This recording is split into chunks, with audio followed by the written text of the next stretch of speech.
maoni oni as hawa sa about. Koia nai mo moi kia i a Tonga.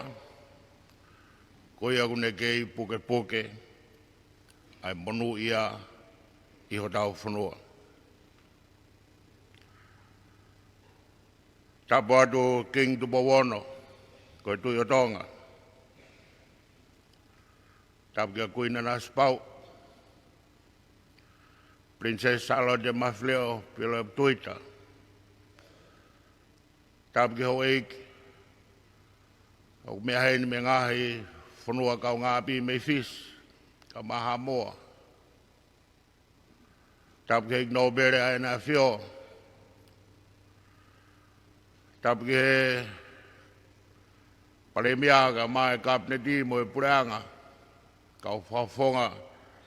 Ngahi whanua mori. Mo ngahi kau mea o e whare o Tupou.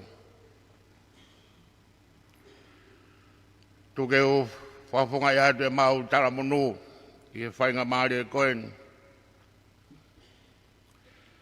E ho Afio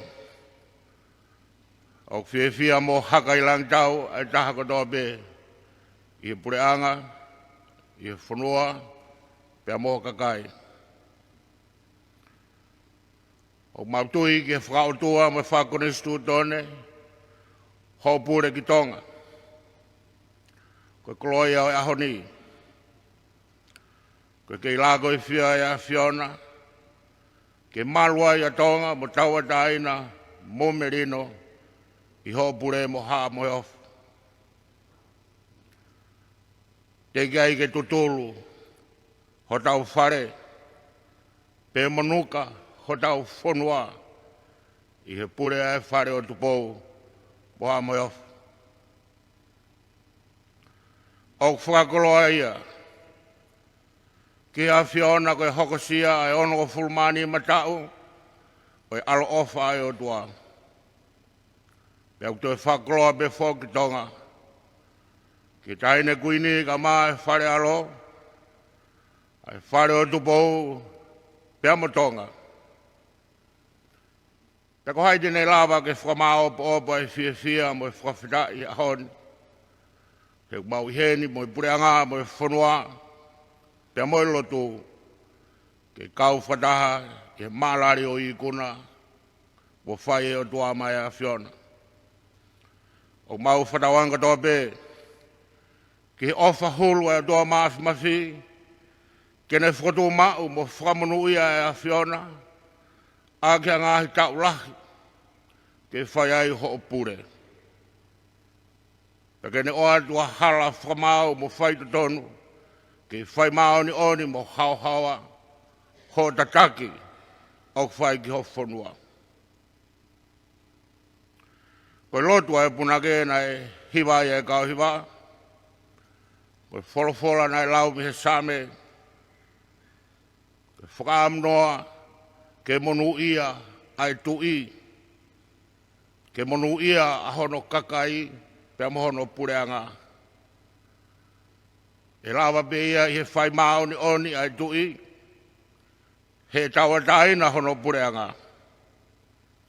Te mau whatawange ke lago i whie wholoa e a Fiona, te ke tolonga ho pure, ke whakatupu apasia o tua ki ho kakai pea moho whanua. Koe wholofola me ewa Sami o ela,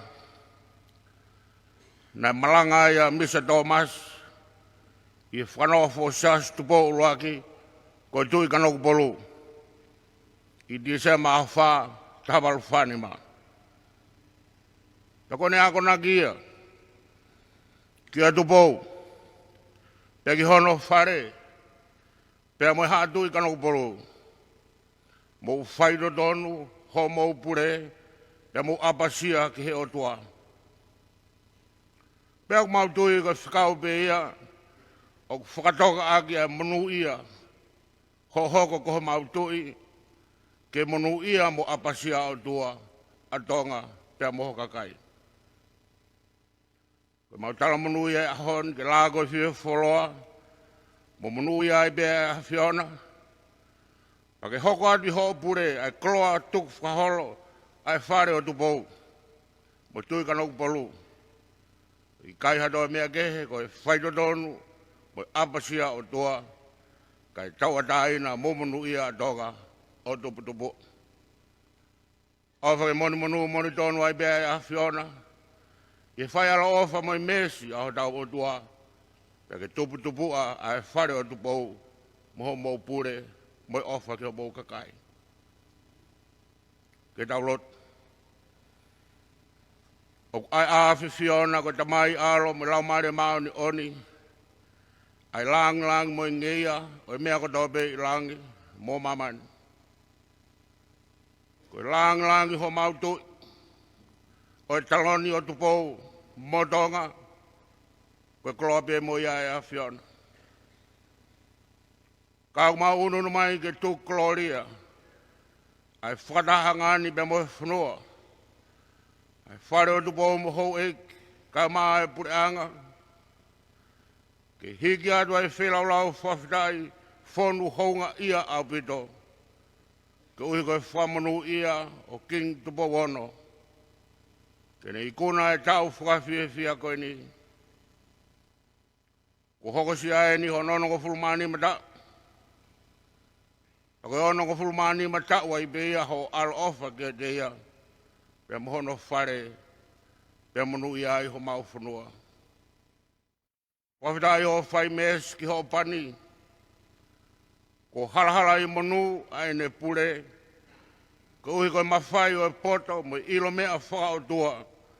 Ko ke whanaunau a kia. Ek mau ho mo puno he ao. Ke whakamanu ia ho mau tui. Pe ke ofeina he Afiona e ne Afio. Kau maa e whibobo ak mo e tataki. O kune whai mahono kakai. Ok manu ia a Tonga. E haa tui o tua. Mo ha tui whakawholawhola. Pe ko whamanatu mai a hone. Koe whaidodon mo whakoristu tone, koe halanga tāpua kia ke tui mohono kakai. O koe apasia ke Afiona, e Koloa'ia e taloni moha whanua. Koe whakawai a hota mai o ik, nai whai ke ne pure, pe tauhi whakautua mo whakoristu tone, o kune kei puke ki ai, pe o mau whawhitai ai ke Afiona. Tāpua mai ke whakapulupulu ho pani, a ke ho mafi, ke tupu ai pe pure ha mo he ofo, i ho mau whanuani. Alo ofa ke whamanu ia me langi a kuina naspau, mo i pinis hoko me whare o Tupou, ka maa e pureanga mo whanua mo Lotu, ke mau tū tahape, o whakapa mo pou, mo whengao e ak whakataha mo mau tui, ko hi koe lelei aho mau whanua pia mo mau kaha. Tuke mau tau ia e whiri whakamate, o muwango fua i ho mau kuanga, peke mau noo kotoa pe ake e whaitotonu mo ofa, ki he Afiona o tae ngata. Tāpuak mai ngā he whatungi au e honi, te me kātoa ngā e whanua pe mo e pureanga, pe toka i pia nonga mo i whiemari e whakalangi i Tonga, pe mohono kakai, e lolotongani pe mo e kahauna, koe mau lotu ia au hakeat, e Afio sisu kraisi, ko alo, kao mau whamui. Amen.